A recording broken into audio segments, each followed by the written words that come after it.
Hi, Irene. This is your personal prophecy, and this is one of my t-shirts. Pursue your dreams with faith in yourself. I've got 200 t-shirts. If you're watching this online, you can go and order any one of the 200 t-shirts. I wrote them in 2 hours. A lot of people say I'm an idiot. I'd love to see someone write those 200 slogans in 2 hours. Pretty impressive. If you're watching this and you want to order a personal prophecy, which is like a psychic reading by a prophet, you can order one too. So even if you are in witchcraft or New Age or something, you hear this personal prophecy, get in touch. Start to order personal prophecies. I promise they won't hurt you. So Irene, that's just a message for other people. I want to start reaching out to everyone. Thanks for requesting your prophecy. I hope you'll be blessed with what I have to say. I sense that Irene, you're a person who you're really loving, you're really caring, you do anything for anyone, and that's the proper way to be as a Christian, to be loving and caring and have a personality that would do anything for anyone. The problem about it is that sometimes we surround ourselves, and we don't do it on purpose, but certain evil and needy and witchcraft sort of people get around us, and doesn't have to be witchcraft, but I find Christian witchcraft, Jezebel sort of spirit sorts of do it.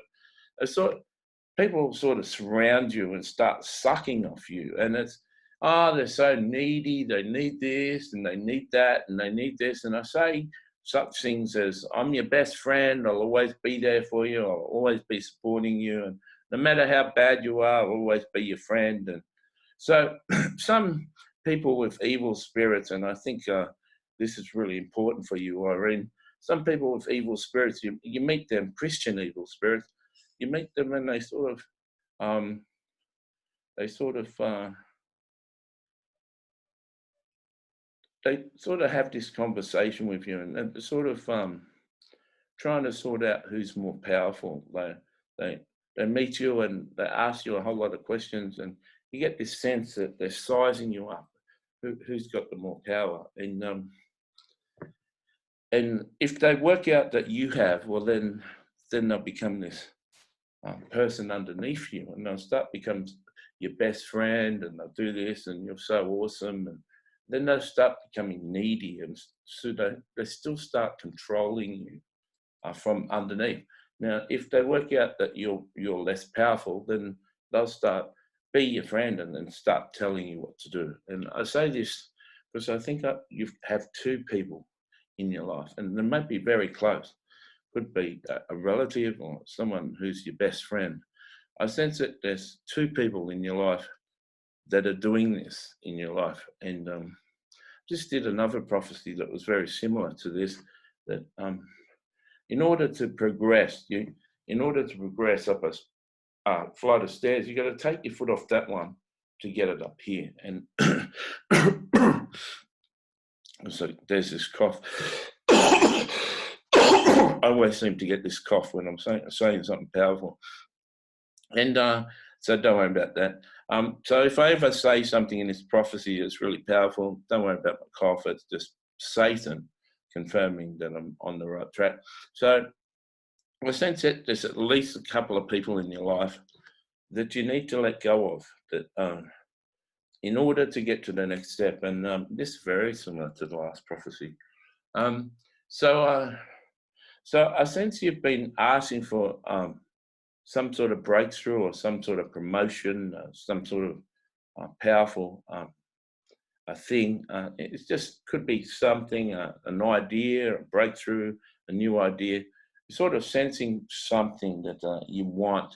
And you've tried everything. You've tried the books, you've tried the strategy, you've tried to obey the Christian films and the Christian directions. You've done everything, but you get a sense that there's something blocking you.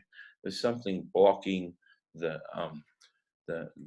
promotion. And I want to tell you, it's these two people, whoever they are, and they may be really close, but the number one sign is they're needy. They always need you. They need you as a friend. They need you as this.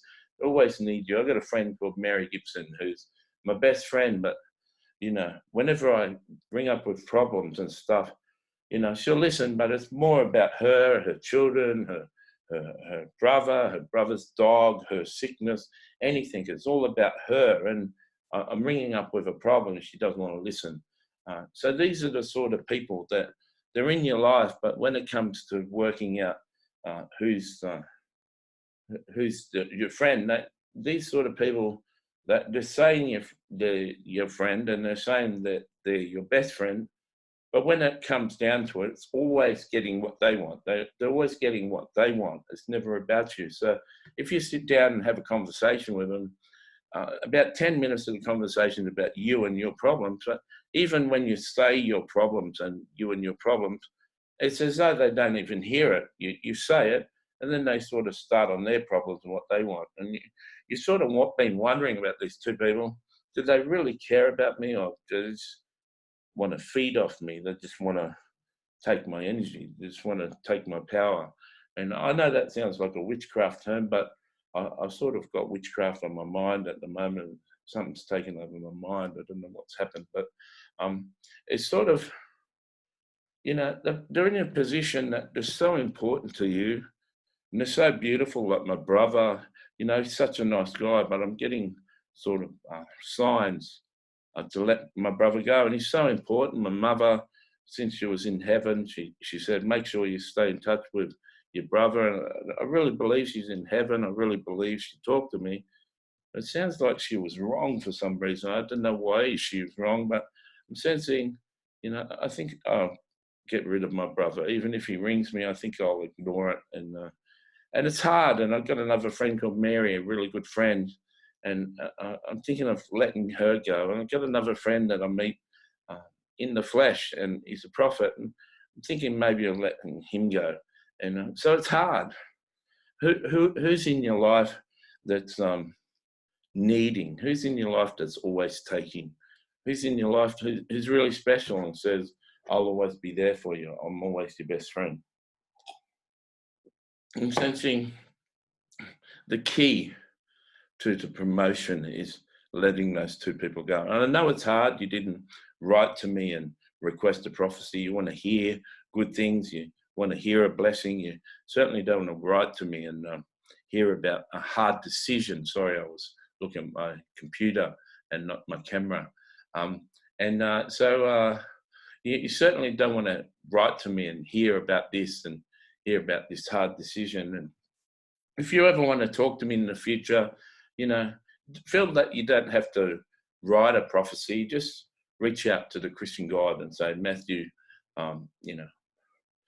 get a message, God, and an answer. And, I believe you don't have to send me a prophecy request. You just say that and God will answer. I'm not talking to God at the moment. I've got some problems with my communication. So it may be a month or two before I speak to him in my mind. But when I prophesy, I'm very confident that he's speaking, because I'm so confident that it is. So, if you want a prophecy, I'll be able to do it. You can request one, but you can even talk to the Christian God and say, I want Matthew to answer this. And even though he's not talking to me, I'm not accepting things, he'll know, and he'll put me in a dream and I'll speak to you. And so we'll see what happens. But just know that it's hard to let people go. It's hard to make those sort of decisions. And he certainly didn't request this prophecy to hear that. Now, let me go on to some other things just to add this, because there were some hard things. So let me say something pretty amazing for you. You've got this ability to love. You got this ability to, like, see a fat guy or something, and he's really fat and he's a really mess or something. His house is a mess or something. That's what someone I just met would probably think.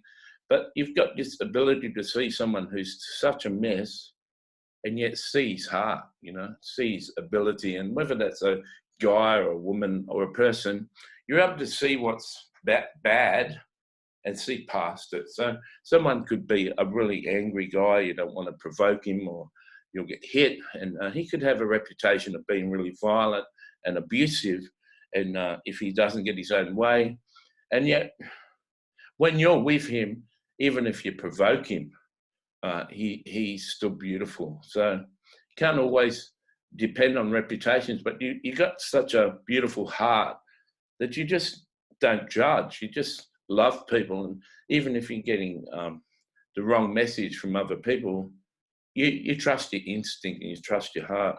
And you're not a person who makes judgments on people when someone else is making a judgment. If you decide you're going to see someone and people start to say, "Oh no, he's messed up, he's mentally ill, he's fat, he's crazy," you make your own decisions. And same as the way you act, you've got this intuitive, really strong intuitive instinct, and people can't always work out which way you're going to go. And it's not as though you're deceptive. It's just that you run on your heart. Your heart makes your decisions, not logic, not what people say, not what people think. You're just always running out your heart. One day you want to be in blue. One day you want to be in red. One day you want to be in green. And people could ask you, what's your favorite color? You may say blue, but the next day you're in red. And so they might say, well, I thought you really loved blue. Well, yeah, that's right. I love blue, but I love red. Depends on what mood I'm in on the day. So I wasn't so much lying because I was in a great mood when I met you in blue. But, some days when I feel really hot and I really feel I'm smoking, I'm in red. And,